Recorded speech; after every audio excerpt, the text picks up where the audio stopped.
The Lurcehulk Battleship is a dreadnought class with a role as endurance carrier. They can be purchased by the Black Sun with Droid Revolution Tech D for 30,000 credits on planets with a ship refitter.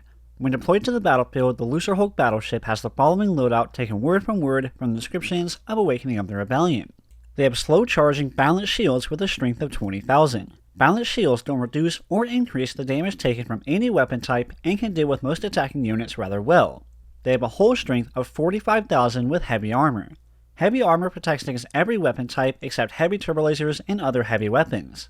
They take a lot of additional damage from anti-armor weapons, making it very vulnerable to proton torpedoes and composite beams. They have a speed of 150 with a very low acceleration and a very low turn. Their sensor range is 5,000 with a max weapon range of 4,500 and an ideal weapon range of 2,000.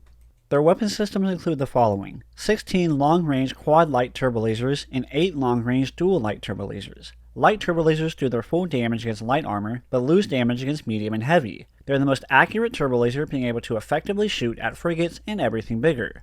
16 heavy laser cannons. Heavy laser cannons excel at taking out small ships like corvettes and frigates.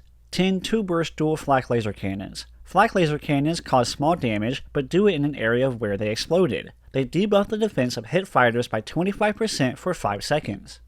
The Lurcehulk's hangar bay consists of 2 Z-95 squadrons with 8 in reserve, 3 cloak-shaped squadrons with 12 in reserve, and 4 V-wing squadrons with 16 in reserve. Lurcehulks come with a supplement drop ability which, when deployed, contains repair drones and ammunition, repairing friendly fighters and increasing their firing rate.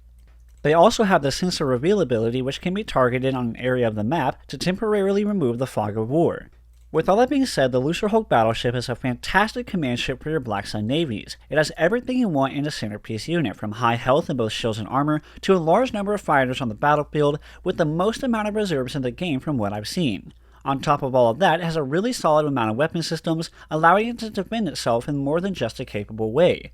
Being a super capital ship, it is less than half of the price of a Bellator and less than a third of the price of the Executor, making it extremely cheap for what it offers on the battlefield.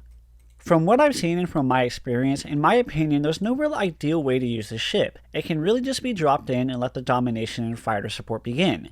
It's probably best not to use this unit against other capital and super capital ships, as the one weakness the ship might have a small problem with is due to the size of the ship. Not always will every turbolaser be in range of the enemy.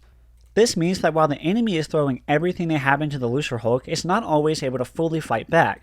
Even still, I find the Lucrehulk to be an extremely good unit, and I love to see a ship that has a really large amount of fighters within its massive hangar bays.